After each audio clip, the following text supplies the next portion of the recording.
Assalamualaikum warahmatullahi wabarakatuh. Selamat datang seluruh di channel saya Purbo Sasongko. Welcome back to my channel. Tetap tersenyum karena senyum adalah pintu menuju bahagia. Saya ada di utara stadion ya, di pemakaman umum. Ini masuk kelurahan mana ya? Kurang begitu paham, saya kurang begitu hafal. Soalnya kota itu kan kelurahannya berbatasan gitu. Nah, di tengah pemakaman umum ini ada sebuah makam yang menyimpan jenazah dari sosok yang menurut saya luar biasa bagi kota Ponorogo. Beliau adalah Empu Karsan, sosok yang sangat terkenal karena beliau bisa dikatakan empu terbesar di Ponorogo pada masanya. Sekaligus juga beliau sangat dihormati oleh para ini ya, karena beliau ini sosok seorang mursyidnya di Thariqah Syaturiah. Ikuti selengkapnya. Salam.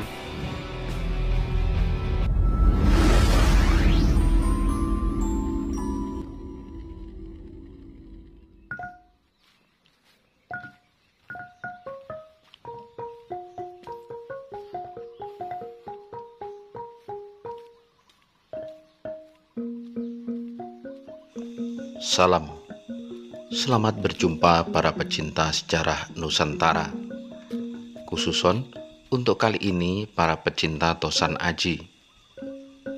Di daerah Jawa Timur, apabila Anda tinggal dan Anda termasuk pecinta Tosan Aji, sudah barang tentu Anda akan pernah mendengar nama sosok seorang empu yang berasal dari wilayah Kabupaten Ponorogo. Beliau adalah Empu Karsan. Empu Karsan meninggal dunia pada tanggal 17 Januari 1911 atau kurang lebih 111 tahun yang lalu. Beliau dimakamkan di area pemakaman umum Gondoarum, demikian masyarakat menyebutnya, persis berada di sebelah utara Stadion Bathara Katong, Ponorogo. Empu Karsan adalah seorang empu yang sangat terkenal pada masanya, terutama di wilayah Ponorogo. Di samping tentu saja ada beberapa empu yang lain, baik yang sejaman dengan beliau maupun yang sebelum masa beliau.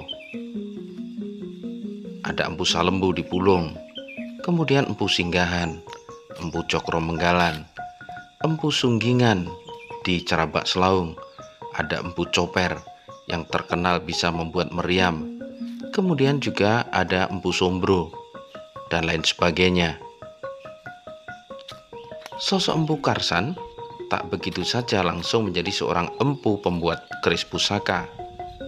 Akan tetapi beliau dahulunya adalah panja atau asisten dari Empu Brojoguno. Sebagai seorang empu ahli pembuat senjata pusaka, karya dari Empu Karsan barangkali tidak bisa dikatakan banyak.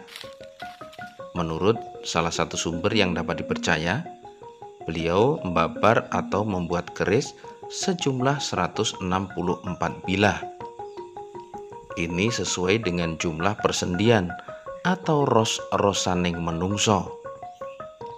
Sampai dengan saat ini, masyarakat belum mengetahui apa rahasia dibalik jumlah yang dipilih sebagai jumlah karya yang dibuat beliau. Yang menjadi catatan menarik pula bahwa usai menyelesaikan sejumlah karya, yakni 164 bilah keris pusaka tersebut, Empu Karsan kemudian lereh dari keempuannya, alias beliau menanggalkan jabatan atau profesi sebagai empu dan lebih menekuni pengetahuan agama Islam. Dalam hal ini, menurut keterangan, Empu Karsan kemudian berguru atau nyantri pada Kiai Abdurrahman dari Bogem. Karena kedalaman pengetahuan beliau tentang ilmu agama yang didapat dari guru-gurunya, Empu Karsan kemudian mendapat gelar sebagai kiai, seperti yang tertera dalam batu nisan makam beliau, Kiai M.H. Karsan. Demikian nama yang tertera. Bahkan seperti yang umum diketahui, Empu Karsan juga merupakan seorang mursyid dari sebuah aliran thariqah yang sangat besar dan terkenal. Sebagai seorang empu ahli pembuat keris pusaka atau senjata pusaka, karya-karya dari Empu Karsan tentu saja sangat terkenal. Bahkan bisa dikatakan sampai saat ini bisa menjadi buruan dari para pecinta atau Sutresnoto Sanaji atau katakanlah para kolektor. Pusaka karya dari Empu Karsan ini rata-rata berbilah tebal. Bentuknya lugas, tegas, mencerminkan jiwa keponorogoan. Tentu juga dengan pamor yang menarik dan menawan. Karenanya sekali lagi, pusaka karya Empu Karsan ini sampai dengan saat ini masih diburu oleh para kolektor. Menurut sumber yang dapat dipercaya pula, bahwa rata-rata pamor yang terdapat pada pusaka buatan Empu Karsan terbuat dari campuran meteor. Ini merupakan sebuah indikasi bahwa pusaka-pusaka Empu Karsan adalah jenis pusaka yang bisa dijadikan untuk senjata perang. Ini tentu saja bukan suatu hal yang aneh apabila kita tarik ke belakang bahwa awal mulanya Empu Karsan adalah pancak atau asisten dari Empu Brojokuno. Dan sebagaimana yang kita ketahui bersama bahwa Empu Brojokuno adalah empu kepercayaan Pangeran Diponegoro yang pada masanya membuat banyak senjata yang digunakan untuk alat perang Pangeran Diponegoro beserta para laskarnya di era Java Orlok atau Perang Jawa yang berlangsung antara tahun 1825 sampai dengan 1830. Nah, untuk sedulur semuanya, khususnya warga Ponorogo dan umumnya pecinta Tosan Aji atau pecinta keris pusaka maupun pecinta budaya yang lainnya, makam dari Empu Karsan ini sudah barang tentu layak untuk kita ziarahi. Di samping memang beliau adalah seorang empu yang mumpuni atau katakanlah seorang empu yang paripurna dan empu yang luar biasa dalam keterampilan dan keahlian membuat pusaka-pusaka. Beliau tentu saja adalah seorang ulama yang juga luar biasa berkarisma dan berpengaruh pada zamannya. Apabila sedulur semuanya ingin berziarah ke makam Empu Karsan atau Kiai M.H. Karsan ini, mudah saja mencarinya. Apabila Anda sudah ketemu dengan Stadion Bathara Katong Ponorogo, silahkan langsung menuju ke sisi utara. Bisa melalui barat stadion, bisa juga melalui jalan yang ada di timur stadion.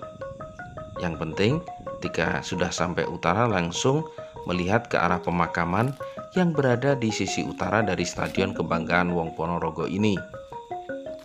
Ada jalan paving yang membelah pemakaman umum Kontuarum ini menuju ke depan Cungkup yang di dalamnya ada makam Empu Karsan. Cungkup Empu Karsan sendiri adalah sebuah bangunan lama. Apabila kita lihat arsitekturnya semi kebelandaan. Akan tetapi kondisinya masih terjaga kealamiannya, keasliannya hingga sampai dengan sekarang. Cuma nampak cat-cat saja yang diperbarui. Sementara demikian juga berlaku pada atapnya, sudah nampak ada perubahan di sana. Namun secara keseluruhan, arsitektur dari Cungkup yang dibangun untuk menaungi makam Mursid Toriko Satariah di Ponorogo ini, yakni Kiai M.H. Karsan atau Empu Karsan, masihlah terjaga keasliannya.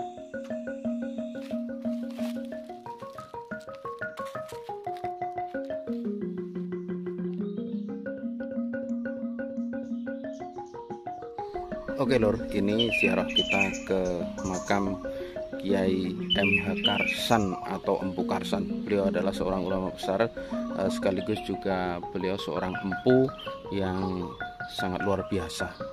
Dan tentu saja beliau sangat menginspirasi untuk kita semuanya.